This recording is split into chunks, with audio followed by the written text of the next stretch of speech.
کبھی پتہ چلتا ہے کہ ان کو پانی نہیں مل رہا، کبھی پتہ چل رہا ہے کہ ان کے لیے کھانے میں دشواری ڈالی جا رہی ہے، کبھی پتہ چلتا ہے ان کو سونے کے لیے بستر نہیں دیا جا رہا، پیشیوں پر بھی آتے ہیں تو ہتھکڑیوں میں جکڑے ہوئے ہوتے ہیں، منہ ان کا ایسے ڈھانپا جاتا ہے جیسے کوئی بہت بڑا دہشت گرد پکڑ کر لے آئے ہیں، تو بہت ان کے ساتھ سختی برتی جا رہی ہے، بڑا توہین آمیز سلوک کیا جا رہا ہے۔ اب سالار کاکڑ جو ہیں یا صدام خان ترین ہیں، اس طرح کے اور جو نوجوان لیڈرز ہیں بلوچستان سے جن کا تعلق ہے، یہ دیکھنے کی بہت زیادہ سمجھنے کی ضرورت ہے کہ یہ وہ لوگ ہیں جو آپ کی پارلیمانی سیاست پر یقین رکھتے ہیں، یہ وہ لوگ ہیں جو آئین پاکستان پر یقین رکھتے ہیں، یہ وہ لوگ ہیں جو وفاق پر یقین رکھتے ہیں، یہ وہ لوگ ہیں، یہ وہ نوجوان ہیں جو کہ بلوچستان کے نوجوانوں کو قائل کر سکتے ہیں، قائل کر رہے ہیں کہ نہیں، یہ ہمارا وطن ہے، یہ فیڈریشن ہماری ہے، ہم نے اس کے ساتھ جڑے رہنا ہے، ہم نے اسی آئین کو ماننا ہے اور اسی آئین کے تحت ہونے والے الیکشنز میں حصہ لینا ہے، اور پھر اپنی آواز جو ہے وہ اسمبلیوں تک پہنچانی ہے اور اپنے حقوق کی بات کرنی ہے۔ تو آپ کیا کر رہے ہیں؟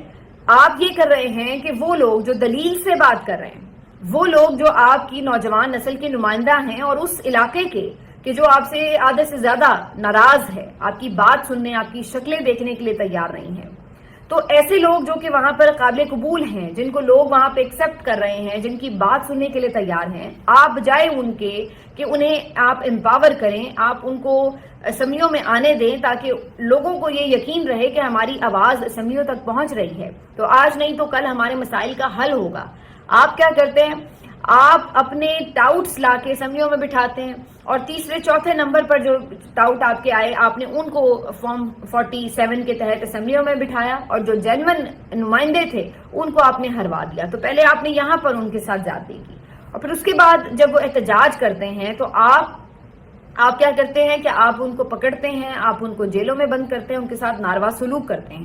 پھر جو باقی ان کے ساتھی اس پہ احتجاج کرتے ہیں جیسے صدام خان ترین وغیرہ، تو آپ ان کو گھروں سے اٹھوا لیتے ہیں اور پھر انہیں کہیں ابھی فی الحال تک کہیں پریزنٹ بھی نہیں کیا گیا۔ عادل بازائی جیسا نوجوان، اس کے آپ لازے گرا دیتے ہیں، اس کے ساتھ آپ کیا کرتے ہیں؟ اس کی پوری سیٹ چھیننے کی کوشش کرتے ہیں، تو اس کے ساتھ بھی آپ یہ سلوک کرتے ہیں کہ آئندہ کوئی بھی جو بلوچستان کا نوجوان ہے وہ یہ سوچے ہی نہ کہ جناب پرامن جدوجہد کے ذریعے ہمیں کچھ مل سکتا ہے۔ وہ یہی سوچے گا کہ یار جنہوں نے پرامن جدوجہد کی، جنہوں نے پارلیمانی سیاست کا راستہ اختیار کیا، آپ نے ان کے ساتھ کیا کیا؟ تو آپ خود سوچئے کہ آپ کیا کر رہے ہیں اس ملک کے ساتھ، اس کی سالمیت کے ساتھ، اس کی سلامتی کے ساتھ۔ یہ تو اگر آپ اس طریقے سے سلسلہ جاری رکھیں گے کہ جو ان کے ریپرزنٹیٹیوز ہیں، وہ مارنگ بلوچ ہو، وہ سالار کاکڑ ہو، وہ اختر مینگل ہو، وہ عادل بازائی ہو، تو آپ ان کے ساتھ کیا کر رہے ہیں؟ آپ یہ کر رہے ہیں کہ ان کو جیلوں میں بند کریں۔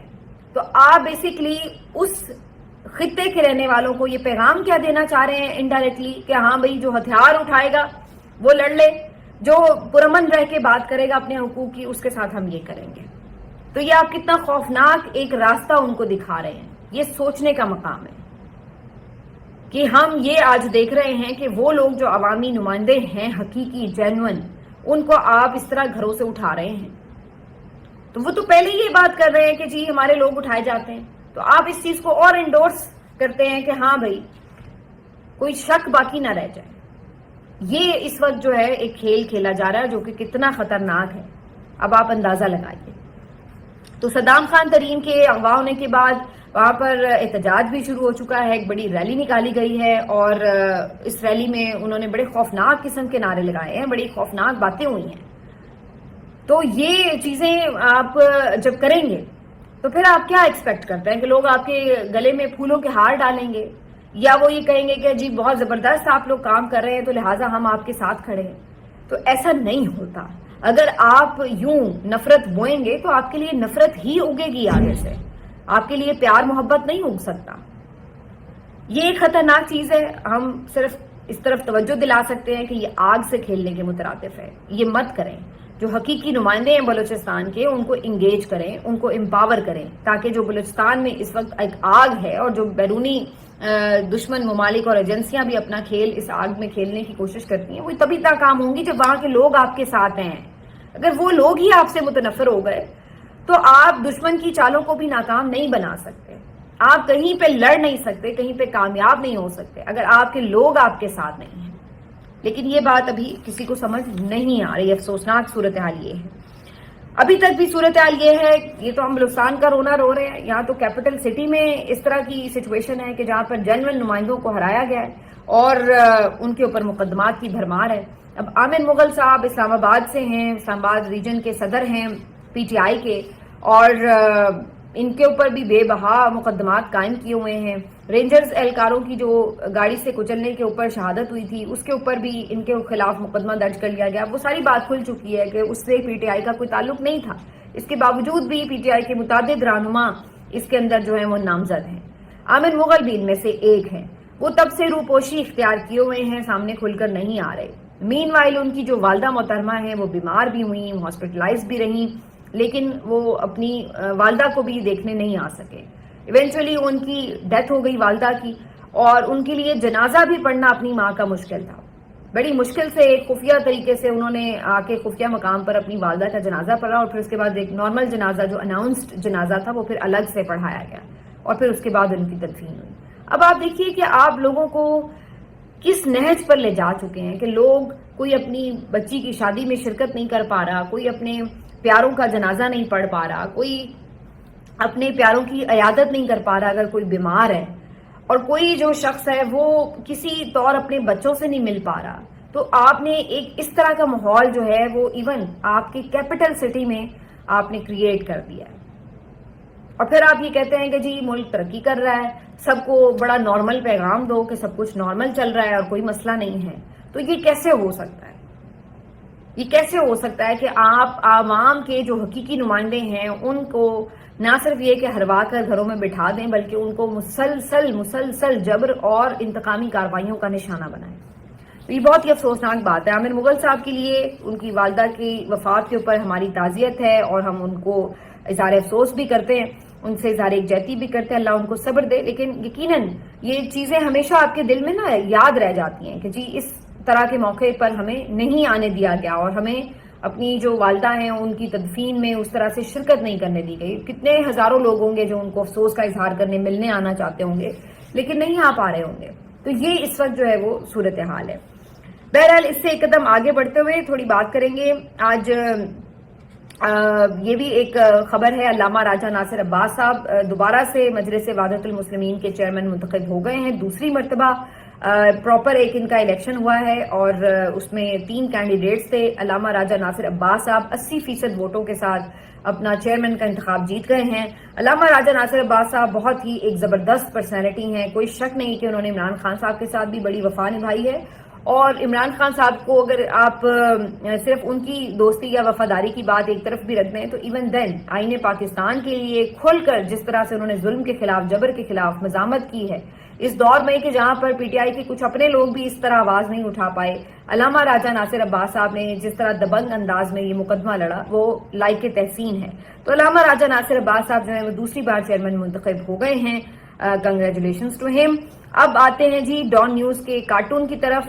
ڈان نیوز جو ہے انہوں نے آج ایک کارٹون چھاپا ہے جس کے اوپر کافی فیڈ بیک بھی آ رہا ہے, اور وہ بیسکلی عمران خان صاحب سے ملاقاتوں کے حوالے سے جو صورتحال ہے اس پہ انہوں نے چھاپا ہے.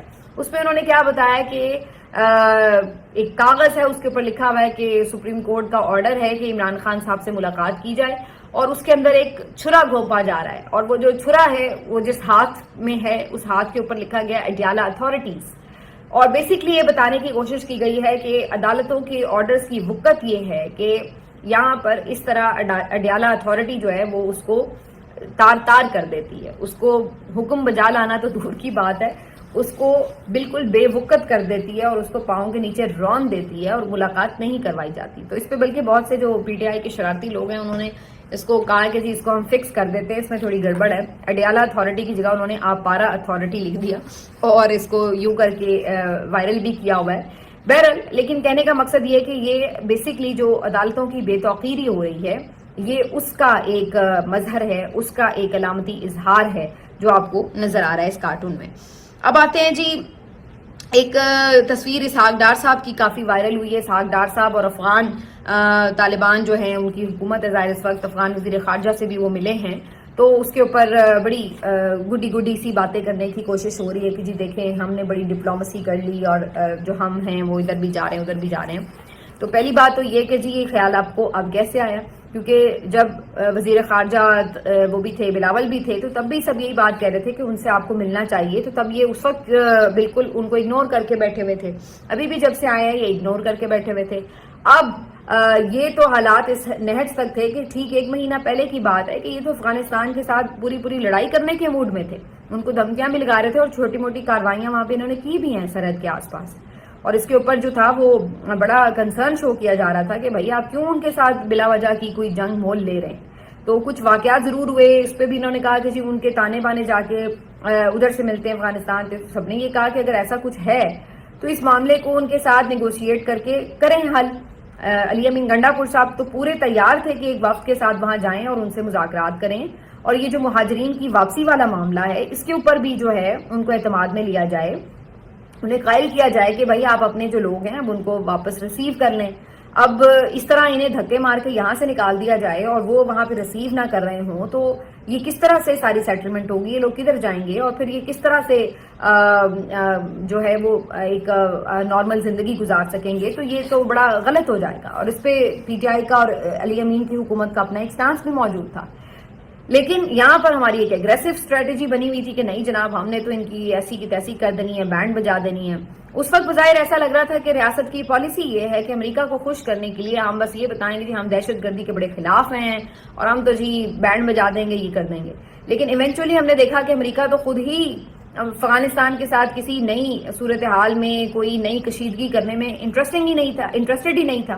انہوں نے تو الٹا زلمے خلیل زاد کو بھیج دیا اور انہوں نے جا کر وہاں پر طالبان کے ساتھ مذاکرات کیے، اپنے بندے بھی 2-3 چھڑوا لیے اور ان کے ساتھ مزید انہوں نے کہا کہ ہم اپنی بات چیت آگے بڑھائیں گے. تو جب انہوں نے یہ دیکھا کہ اچھا بھائی امریکہ بہادر جس کو ہم خوش کرنے کے چکر میں ادھر لڑائی کرنا چاہ رہے تھے وہ تو خود ان کے ساتھ ڈائریکٹلی جا کے مذاکرات بھی کر رہا ہے، اپنے معاملات حل کر رہا ہے، تو پھر انہوں نے بھی اب کیا کیا کہ اسحاق ڈار صاحب کو تیار شیار کر کے اور بھیج دیا کہ جاؤ بھائی اب تم بھی جا کے ذرا اسلام دعا کرو، معاملات کو ذرا بہتر کرنے اور بہتر تعلقات کی بات کرنے کی کوشش کرو.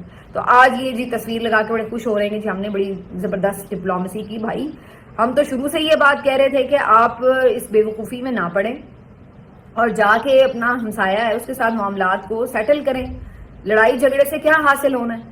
تو تب ان کو یہ بات سمجھ نہیں آ رہی تھی کیونکہ اس وقت ان کا خیال یہ تھا کہ امریکہ کو پلیز کرنے کا طریقہ یہ ہے. اب جب پتہ لگا کہ امریکہ اس طریقے سے پلیز نہیں ہو رہا بلکہ وہ تو الٹا ڈائریکٹلی ان سے مل رہا ہے تو پھر ہم نے بھی اپنی پالیسی بدل لی.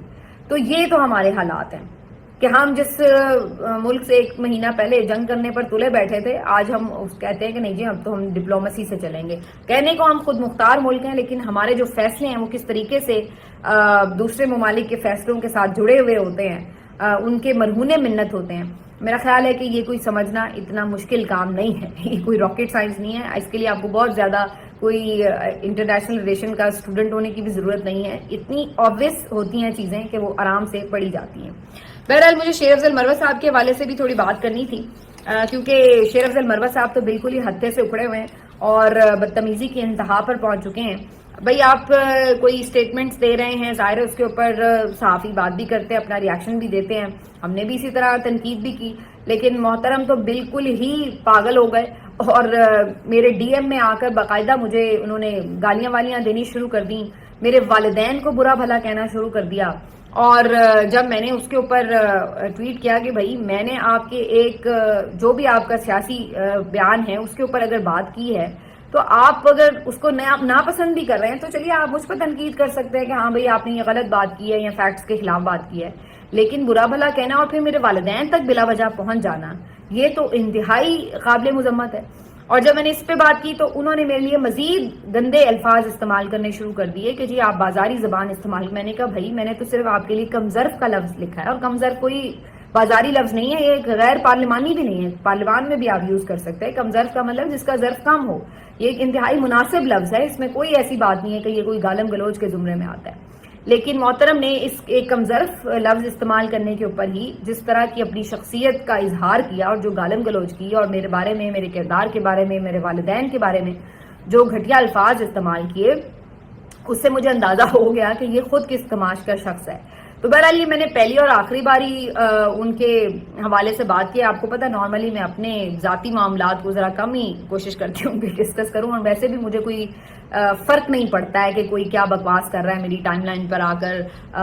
کیونکہ لوگوں کا کام جو ہے وہ اپنا کام کرتے ہیں، اس سے آپ کو فرق نہیں پڑنا چاہیے اور نہ مجھے پڑتا ہے. میں صرف ان کی حقیقت آپ پہ بتا رہی ہوں کہ اب بھی اگر کسی کو کوئی شک شبہ ہے کہ جی شیر افضل مروت صاحب جو ہیں وہ کوئی بڑے آپ کے سگے ہیں یا بڑے کوئی زبردست شخصیت ہے، تو اس لیے میں صرف آپ کو بتا رہی ہوں کہ آپ کے بھی تاکہ غلط فہمیاں دور ہو جائے کہ حقیقت میں یہ شخص اسٹیبلشمنٹ کا ایک ڈاؤٹ تھا جس کو جان بوجھ کے انسٹال کیا گیا تھا کچھ خاص مقاصد کے لیے، اور اب چونکہ عمران خان نے اس کو اٹھا کے باہر پھینک دیا تو اس کے بعد اب وہ اپنی اصلیت پر اتر آیا ہے. تو اب وہ جو شخص بھی اس کے اوپر بات کرتا ہے یا تنقید کرتا ہے تو وہ اس کو کاٹنے کو دوڑ ہے. تو اب ایسے لوگ جو ہیں وہ گلیوں میں آپ کو دوڑتے پھرتے نظر آتے ہیں، ان کو اگنور کریں. اور میرا بھی یہی مشورہ آنورڈز میں بھی یہی کروں گی اور آپ بھی کریں، میں نے تو خیر بلاک بھی کر دیا ہے کہ ان کی کسی بات کو وائرل کرنے کی ضرورت نہیں ہے، کسی بات پہ رسپانس دینے کی ضرورت نہیں ہے. یہ لوگ خود ہی اپنی موت آپ مر جاتے ہیں، یہ اٹینشن سیکرز ہوتے ہیں. تو جب یہ دیکھتے ہیں کہ جناب اب ہمیں کوئی لفٹ نہیں کرا رہا تو کسی پہ بکواس کرتے ہیں تاکہ جواب میں کوئی وہ بکواس کرے اور پھر جو ہے وہ ان کو لائم لائٹ میں آنے کا موقع مل جاتا ہے. تو بہرحال اب یہ اچھے سے کھل کر ایکسپوز ہو چکے ہیں، میرا خیال اب اس لیے ان کی اب کوئی حیثیت بھی باقی نہیں رہی، تو اس لیے ان پہ مزید بات کرنے کی ضرورت بھی نہیں ہے. تو آنورڈز میں تو کوئی خاص ان پہ بات نہیں کروں گی. باقی آپ لوگوں کو میں نے صرف یہ اس لیے بتایا کہ بجائے اس کے کہ ان کو کوئی جواب دے کے وائرل آپ کریں، اس سے بہتر ہے کہ ان کو ٹوٹل اگنور کریں. یہی ان کی موت ہوتی ہے. ملتے ہیں آپ سے اگلے ویلاگ میں، اپنا خیال رکھیے. اللہ حافظ.